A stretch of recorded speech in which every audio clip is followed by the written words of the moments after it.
변제금이 매월 98,000원 그리고 36개월 3년으로 계산을 하면 총 변제금은 약 350만원 정도 줄어들게 됩니다. 안녕하세요. 전효병 법무사입니다.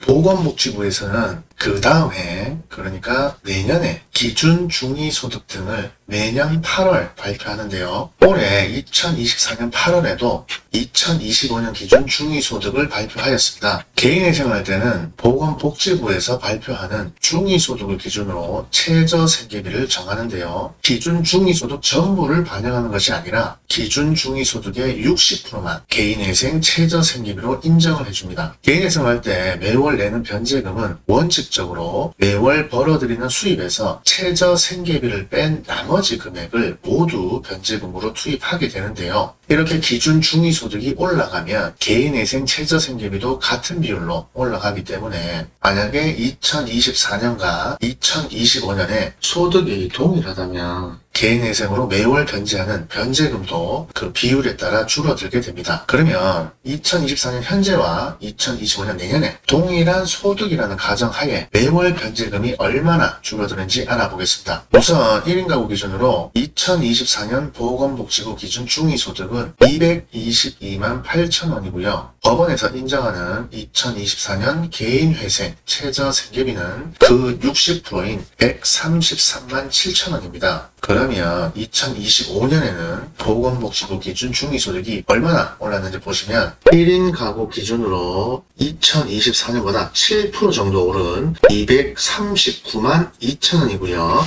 이에 비례해서 개인회생 최저생계비도 143만 5천원으로 올랐습니다. 그러면 아까 처음에 개인회생을 할 때 매월 내는 변제금은 원칙적으로 매월 벌어들이는 수입에서 최저생계비를 뺀 나머지 금액을 모두 변제금에 투입해야 한다고 말씀드렸는데요. 그렇게 되면 만약 내 소득이 매월 200만원이고 1인 가구라고 가정한다면 2024년에 매월 내는 변제금은 월 소득 200만원에서 중위소득의 60%인 133만 7천원을 빼면 매월 내는 변제금은 66만 3천원이 되는데 2025년에도 소득이 동일하게 200만원이라면 매월 소득인 200만원에서 최저생계비 143만 5천원을 빼면 56만 5천원이 됩니다. 2024년과 2025년 소득 조건이 같다면 변제금이 매월 9만 8천원 그리고 36개월 3년으로 계산을 하면 총 변제금은 약 350만원 정도 줄어들게 됩니다. 그리고 가구원이 2인,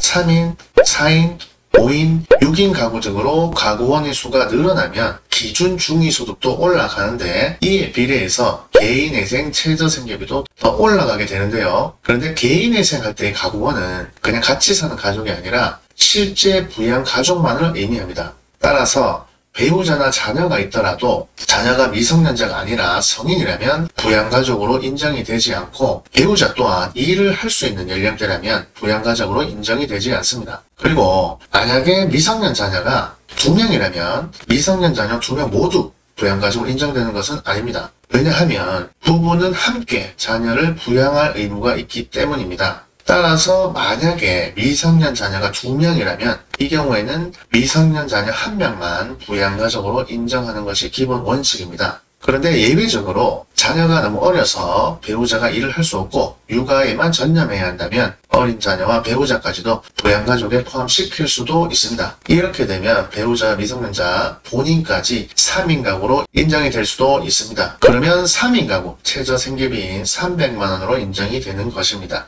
오늘은 2024년 11월 8일인데요. 이렇게 굳이 오늘 2025년도 개인회생 최저생계비를 설명드리는 이유는 저희 사무실에서는 지금부터 접수되는 개인회생 사건은 2025년 최저생계비를 선반영하여 접수를 하고 있기 때문입니다. 다만 모든 법원이 2025년 최저생계비를 인정해주는 것은 아니고요. 일단 서울회생법원, 수원회생법원, 부산회생법원의 경우는 2025년 최저생계비를 인정해주는 것을 확인했고요. 기타 다른 지방법원은 2025년 최저생계비를 인정해줄 수도 있고 아니면 인정해주지 않을 수도 있다는 점 참고해주시면 감사하겠습니다. 자, 여기까지고요. 궁금한 사항이 있으시면 언제든지 여기로 연락 주십시오.